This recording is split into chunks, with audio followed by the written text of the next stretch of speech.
बिस्मिल्लाहिर्रहमानिर्रहीम। अस्सलामुअलैकुम। एक चाय की चम्मच ऑयल को हमने हल्की आंच पे गरम कर लिया है। अब हमने इसमें एक खाने का चम्मच सफ़ेद ज़ीरा ऐड किया है, एक चाय का चम्मच बारीक कटी हरी मिर्चें, एक चाय का चम्मच कुटी हुई लाल मिर्चें, एक चौथाई चम्मच हल्दी पाउडर और आधा चाय का चम्मच इसमें चाट मसाला ऐड करेंगे। अब तमाम मसालों को बिल्कुल हल्की आंच पे हम फ्राई करेंगे। मसाले जलने नहीं चाहिए, इस बात का हमें ख़ास ख्याल रखना है। अब बॉईल किए हुए मैश किए हुए आलू ऐड करेंगे। 2 बड़े साइज के आलू लिए थे हमने, उसे अच्छी तरह हमने मैश करके मसाले में शामिल कर दिया है। हस्बे ज़ायक़ा नमक डालेंगे।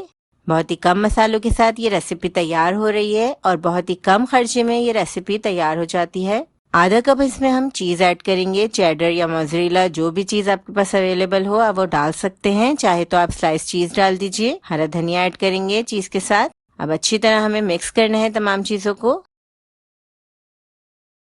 एक बाउल में हमने 3/4 कप मैदा ले लिया है। अब इसमें थोड़ा सा नमक डालेंगे, थोड़ी सी काली मिर्चें। अब 1 कप पानी के साथ हम ये बैटर बना लेंगे। बैटर बहुत ज़्यादा पतला नहीं होना चाहिए और बहुत ज़्यादा गाढ़ा भी ना हो, क्योंकि हम इसे अंडे की जगह इस्तेमाल कर रहे हैं। अब ब्रेड स्लाइस के ऊपर हम ये मिक्सचर डाल देंगे, जिसको हमने ठंडा कर लिया था। तकरीबन 10 मिनट में ये अच्छी तरह ठंडा हो गया है। ब्रेड स्लाइस के कॉर्नर निकालने की भी ज़रूरत नहीं है इस रेसिपी में, बस आपको अच्छी तरीके से तमाम बैटर ब्रेड पे लगाना है।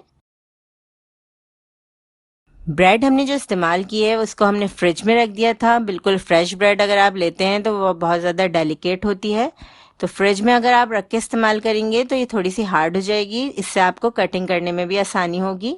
अब बैटर में डिप करके ब्रेड क्रम्स में कोट कर लेंगे हम ये मज़ेदार सी ब्रेड स्टिक्स। ब्रेड को हमने कोट कर लिया है। अब हम इसे थोड़ी देर के लिए फ्रिज में रख देंगे।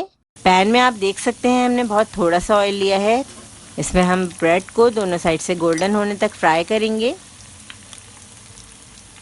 बहुत ही crunchy crispy potato bread fingers हमारी रेडी हो गई हैं। बहुत ही मज़ेदार सा इसका टेस्ट है, बहुत ही यूनिक रेसिपी है और इसके अलावा ये बहुत ही ज़्यादा कम खर्चे में तैयार हो जाती है। आप इस रेसिपी को बनाकर फ्रीज कर सकते हैं और रमज़ानों में आराम से इस्तेमाल कर सकते हैं। रेसिपी को ज़रूर बनाइएगा और हमें अपनी फीडबैक ज़रूर दीजिएगा कि आपको रेसिपी कैसी लगी। अल्लाह हाफिज़।